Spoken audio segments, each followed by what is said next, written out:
Three, two, one. Hello. Welcome to Background Noise. This is a podcast about literally anything and can be listened to while you're doing literally anything.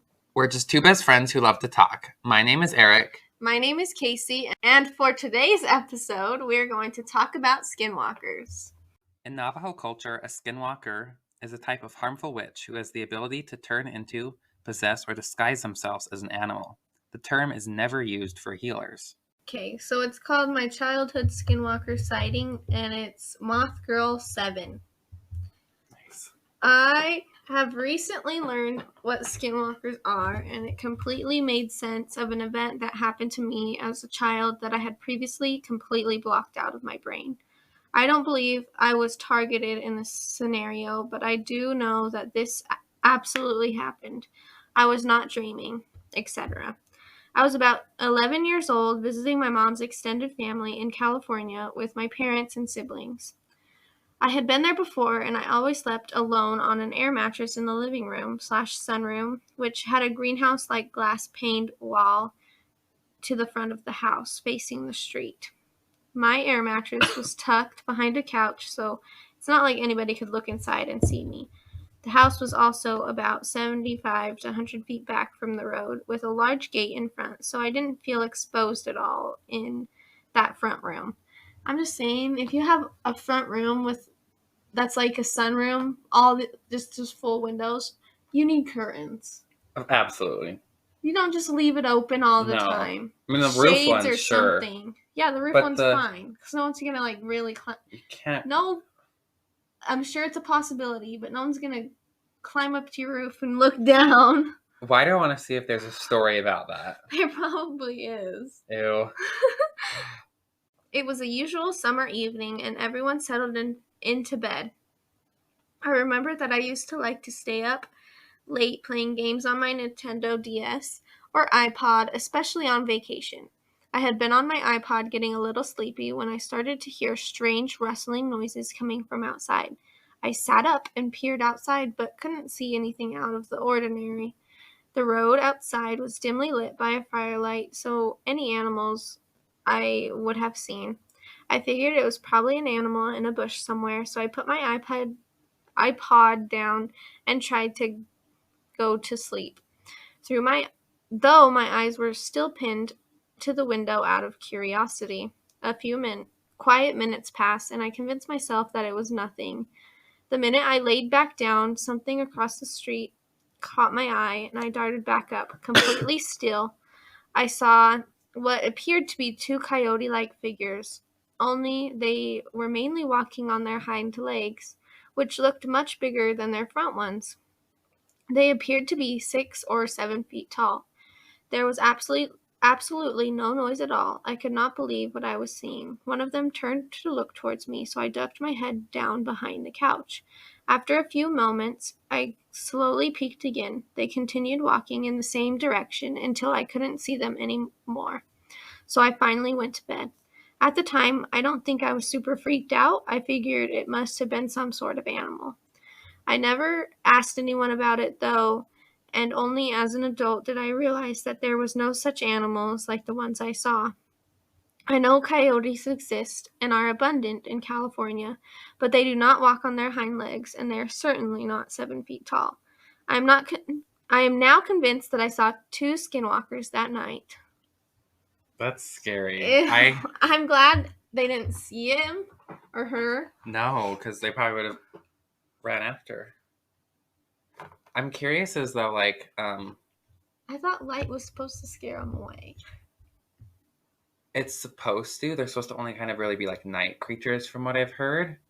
So I wonder if that was maybe not actually a skinwalker. I don't know. I'm not insanely knowledgeable about them, but I guess the street lamp's not bright, but still it's light. It's some light, but the one on my street is barely, it just looks like a lamp, like they put one light bulb on the outside of your house to light the whole street.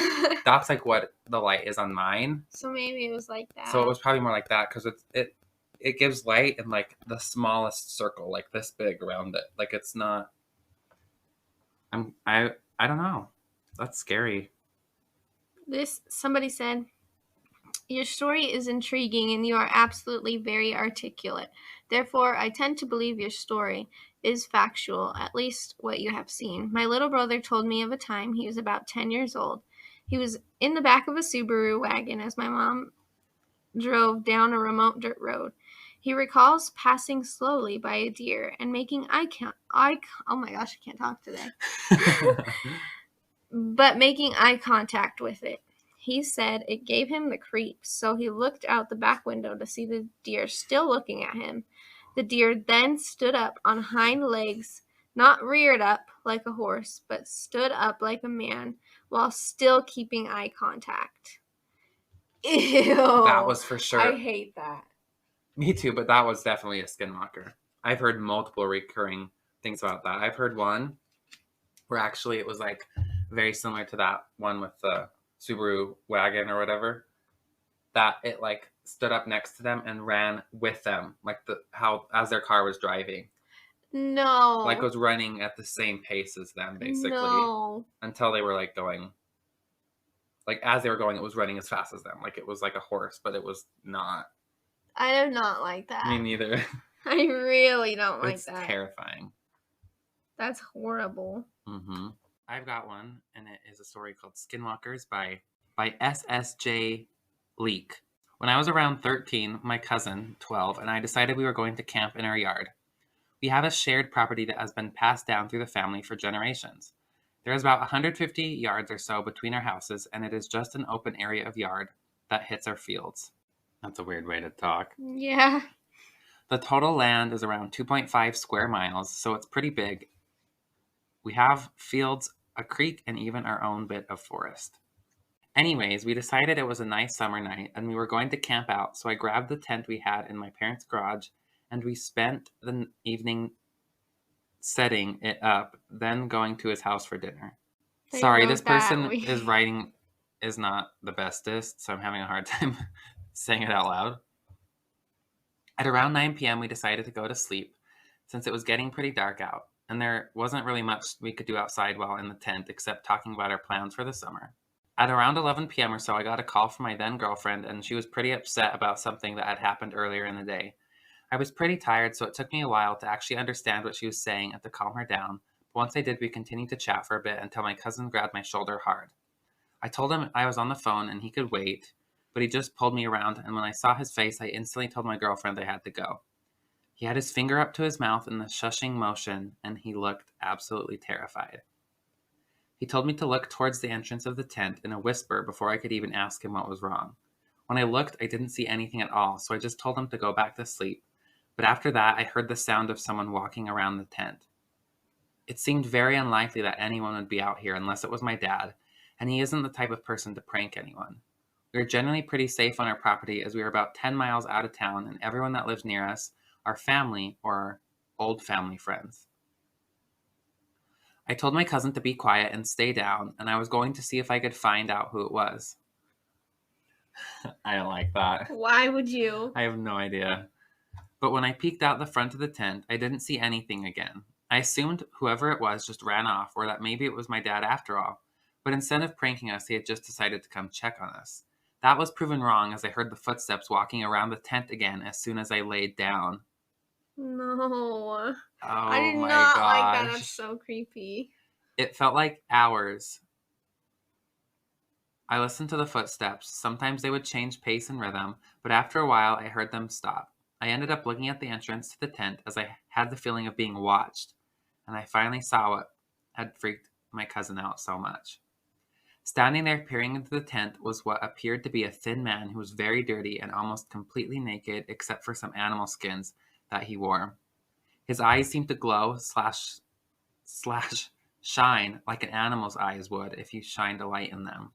Only there was nothing that should have made them glow like that. I laid there frozen as we peered into each other's eyes for what seemed like a lifetime, but was probably only 5 minutes or so. At this point, he very calmly and slowly backed away, turned around, and then ran off in the direction of our forest. I stayed awake, straining my ears for any sound indicating he was coming back, but after about an hour and a half, I had exhausted myself and fell asleep. When we woke up, we immediately looked around the tent to see if maybe we were just seeing things, but sure enough, there were bare footprints circling the tent. While looking at the prints, I noticed that some of the tracks were coyote paw prints, which would have accounted for the change in rhythm. We ended up finding a set of tracks that led into our field towards our forest, and noted that about halfway from our tent to the field, the prints started changing from the bare footprints to the man on all fours with footprints and handprints, then slowly becoming smaller and turning into coyote paw prints. I do not like that. Me neither. I do not like that at all. That's terrifying. Ever since this experience, my cousin and I have both had multiple encounters with what we now believe is a skinwalker. I had never heard of one until a couple months ago when I first heard the skinwalker story that inspired me to tell my story. The description of what they called a skinwalker is what prompted me to look it up and why we now believe what we encountered was a skinwalker. I have only dealt with them off of our home grounds for the last few years, though as in 2016 I encountered something much bigger and much badder than a skinwalker. Something that I think is keeping the skinwalkers at bay.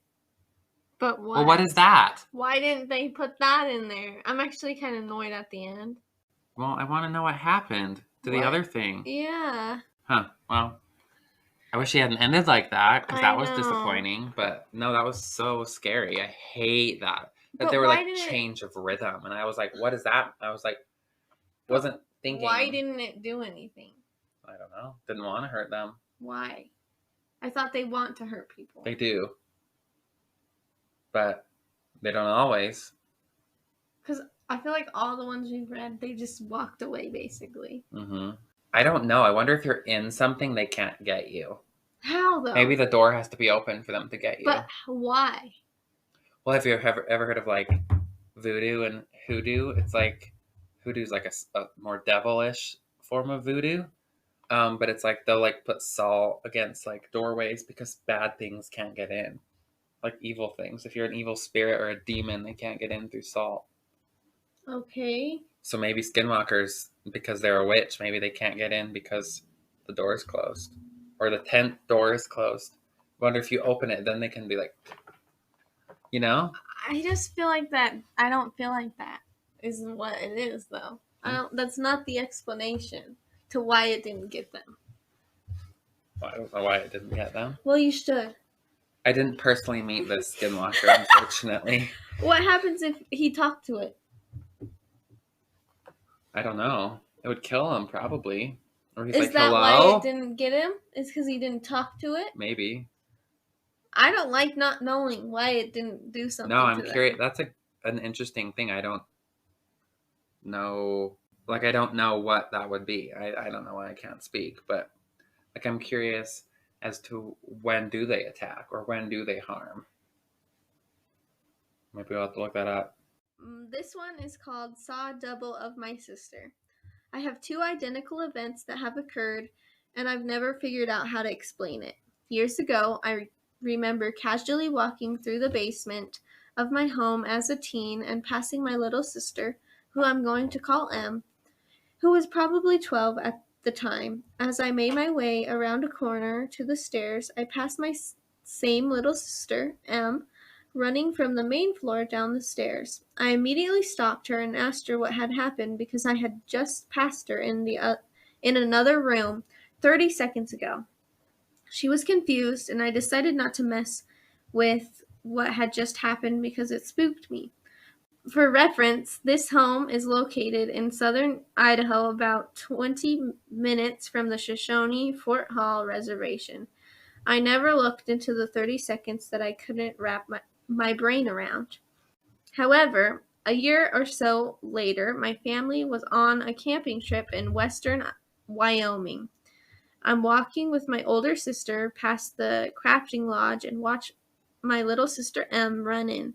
We walk for about half a mile or so down the only trail that crosses the campsite to the bathrooms. As we reach it, we see M run out of the bathroom. My older sister stops me and is freaked out because M had just been in the craft lodge half a mile away, and it would have been impossible for M to cross the campsite without us seeing her. I was mainly freaked out because this time it had been pointed out by someone else. I still don't know if it means anything, but I thought people here might know or have similar experiences. That's terrifying. Somebody was like, sounds like a glitch in the Matrix. Oh my gosh.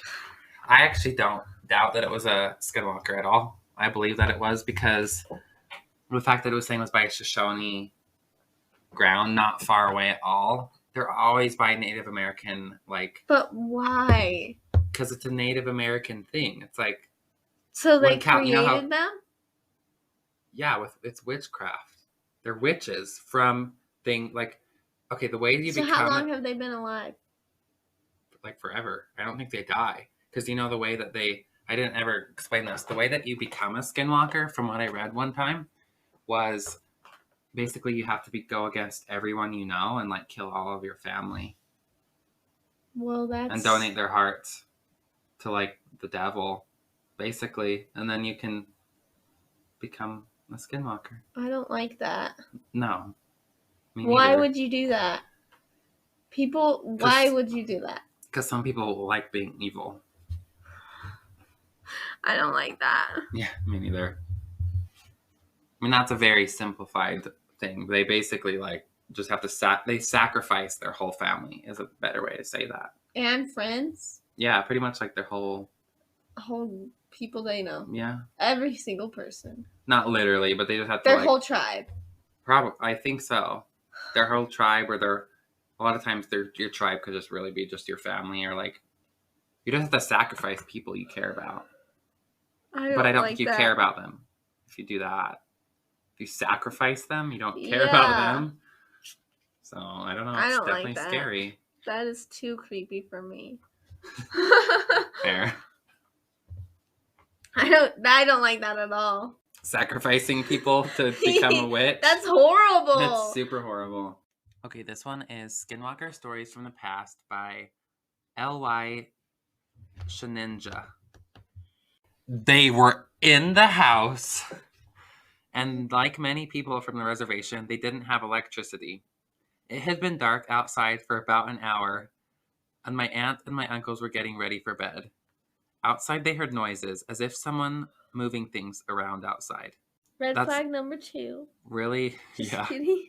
No, red flag number 2 was no electricity. Yeah. No, yeah. And red flag number 3 is this person has a hard time writing because I can't really understand what they're saying sometimes. My oldest uncle went to look out the front window and saw a figure out by the truck. This was immensely out of the ordinary because the closet neighbor... The closet neighbor? The closest neighbor, I think, is what that's supposed to be. Okay. This was immensely out of the ordinary because the closest neighbor was miles away. Whatever. It was opened the truck door. This is hard. Maybe I can't read this one. Whatever it was opened the truck door and began to dig through the personal items that my family had left in the vehicle. My aunt and uncles were frightened by the sight and knew that they should take action. They took out the rifle and all steadied themselves to hold it up. 3 people had to hold up. Okay. They took out the... Oh. They flung open the door and aimed the gun at the dark figure. The figure turned and started to walk towards them, totally unfazed by the weapon. My uncle pulled the trigger, but nothing happened. I have a note about that, so remember, okay? The figure drew closer, and my aunt began to smell something like a rotting corpse. It was What is wrong? It was so strong, it made her gag. My uncle continued to pull the trigger with no luck, and the figure came closer and closer. Off in the distance, headlights were coming up the road. My grandparents were returning. The figure looked towards the lights. Oh my goodness. The figure looked toward the lights and started to move away and tucked itself behind a tree near the house. My oldest uncle ran toward the truck with the gun. My grandfather got out of the car and my uncle pointed to the tree. The thing was poking out its head to observe what they were doing. My grandfather ran into the house and over to the stove and grabbed a handful of ashes and rubbed them over the gun and placed an ash-covered bullet into the chamber. He walked out onto the porch and fired towards the tree. Whatever the thing was didn't expect the gun to go off. The gunshot echoed and the dark figure began running. My grandma chased my aunt inside and my uncles and my grandfather went after it. There weren't many roads or paths, so as my grandfather and uncles chased after the The truck was bouncing and the headlights were not fixed on one particular spot. My uncle swears that whenever the headlights would hit the figure, he saw a woman. Not only that, whoever it was running on all fours like a bear. My grandfather eventually stopped the truck, and as they neared the ditch that drops about 20 feet, he got out and began to yell in Navajo. My uncle says that he was yelling about a local woman. He yelled that he wasn't scared and that he knew it was her and to leave his family alone. A few days passed, and there was news that the woman that my grandfather was yelling about had passed. I've always been told that if you know who the Skinwalker is, say their name, it will kill them. Wow. Okay, all of this is confirming what I was going to say in my note. It's very common when people try to shoot a Skinwalker that your gun jams, almost all the time. Unless you get ash and put it on the bullet. Why? That's just the way to kill them. That's weird. And I did know that if you say their name, that's how it will kill them. But you don't always know their name. Yeah, how do you find out their name? Sir, what's your name? What's your name? I gotta kill you. That's so scary. That's a really good story. Yeah, but that's so scary. So scary. I'm scared. I'm scared badurd. I'm scared. She has more Skinwalker stories, like a lot. This lady. I can look at more another time. I did not like that one. That's so scary. I mean, I did because it is scary, but... Ew. Ew. No, that's a no from me. That hits different bad. It hits different really bad. Not hits different good, like the Taylor Swift song. So this one's called Whistling at Night by OK Dig 5635. Okay. So I'm a mixed native, but I was adopted by white parents and didn't know my heritage until I was an adult and found my family. Recently, my baby and my spouse, who is also indigenous, and I moved to the middle of Mexico to be closer to family. The week after we moved into our house, we started hearing this whistling every single night, right as the sun went down and until the sun came up. It was keeping us up, and we were really annoyed. We live in a sort of gated area, so we thought maybe it was some security measure or some weird bird. But the whistling wasn't in measured intervals or constant. It was a weird middling whistle that would come back on and off. So at the end of the week, I got annoyed and decided, stupidly, but in my defense, I did have a taser, to look for the source and end it so we could get a good night's sleep.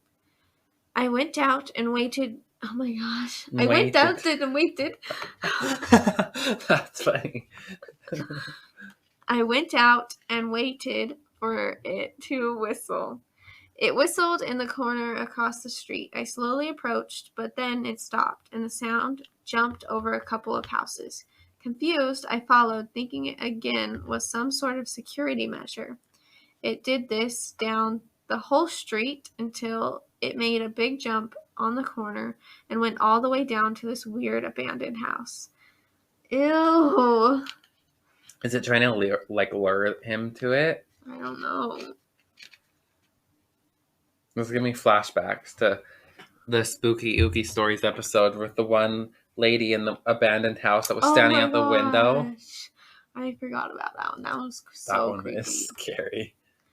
I totally noped out of that and went back to tell my partner what was happening. My spouse nervously laughed when I told them it reminded me of some indigenous legends of skinwalkers, the dead whistling at night. I then repeated the same process I had just done, and the whistling tried to get me to follow it again. So I said, "Hail nah." That's what it's spelled. Hail. Hail nah. Like the thing that comes out of the sky? Yeah. I like that. And really did think I was overreacting. I did a sage cleanse. Cleanse? Cleanse? I did a sage cleanse. I love cleansing the digits. Sorry. Say it again. I did a sage cleanse and went outside and waited for it to whistle. It did. I had my sage and looked directly where the sound was coming from and said, "I know what you are. You will leave me and my family alone, or I will personally find you and end you." It whistled a couple more times and then hasn't whistled since. Ew. I know that there are legends of skinwalkers in Mexico, but what was it? Was it really trying to hurt me, or was it the dead, or something else? Any thoughts and advice would be appreciated. I've been trying to figure it out for a while. Okay, I just looked into the Yakuza. Okay. And bro, our neighbor is this old woman who keeps this weird charm in her doorway. She also keeps telling us how beautiful our baby is, in like a nice way, I suppose. But literally just now, when I was reading about them, she knocked on my door and then told me she had my cat in her house. He was eating some cat food and she kept trying to invite me in. I got my cat out and politely booked it. Now my cat is tearing clumps of fur out with his teeth. What in the heck? That's terrifying. I did not like that one. Me neither. Especially if it's the old woman. Your child's like yours. Beautiful. Yeah. Ew. I couldn't find that one. I'll have to look harder another time and see if I can find it. That's all the Skinwalker stories we have for you today. Make sure you lock your doors and don't be walking away without your skin. Also, don't live on Native American burial grounds. Just a helpful, cute daily reminder. Bye.